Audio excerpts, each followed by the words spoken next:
Uttar Pradesh police نے جعلی دستاویزات کا استعمال کرتے ہوئے حلال سرٹیفائیڈ مصنوعات فروخت کرنے کے الزام میں کئی کاروباری اداروں کے خلاف مقدمات درج کیے ہیں۔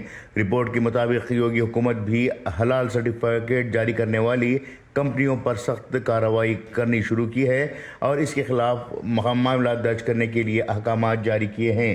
حلال سرٹیفکیٹ اس بات کی نشاندہی کرتا ہے کہ کوئی پروڈکٹ اسلامی قانون کے مطابق تیار کی گئی ہے اور اس میں ملاوٹ نہیں ہے۔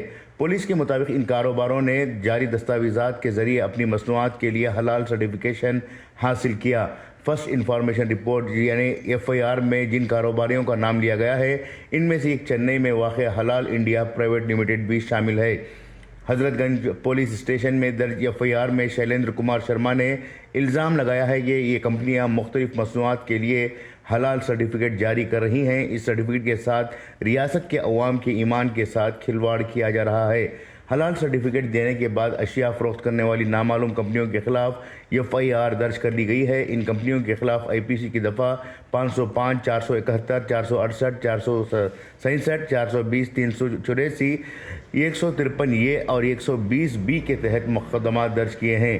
جعلی حلال سرٹیفکیٹ مبینہ طور پر کاسمیٹک، ٹوتھ پیسٹ، تیل، صابن سے لے کر مختلف قسم کی مصنوعات فروخت کرنے کے لیے استعمال کیے جاتے ہیں۔ پولیس نے اس معاملے میں کئی انجمنوں کو بھی نامزد کیا ہے، جن میں دہلی کی جمعیت العلماء ہند حلال ٹرسٹ، حلال کونسل آف انڈیا اور جمعیت العلماء ممبئی شامل ہیں۔ خیال رہے کہ دنیا بھر میں تقریباً 2 ارب مسلمان ہیں، جن میں سے تقریباً 40 لاکھ امریکہ میں رہتے ہیں۔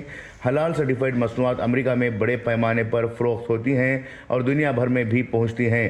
اب حلال کی مانگ بڑھنے لگی ہے اور ہندوستان میں بھی حلال مصنوعات بڑے پیمانے پر فروخت ہو رہے ہیں۔ بیورو رپورٹ، انقلاب نیوز، لکھنؤ۔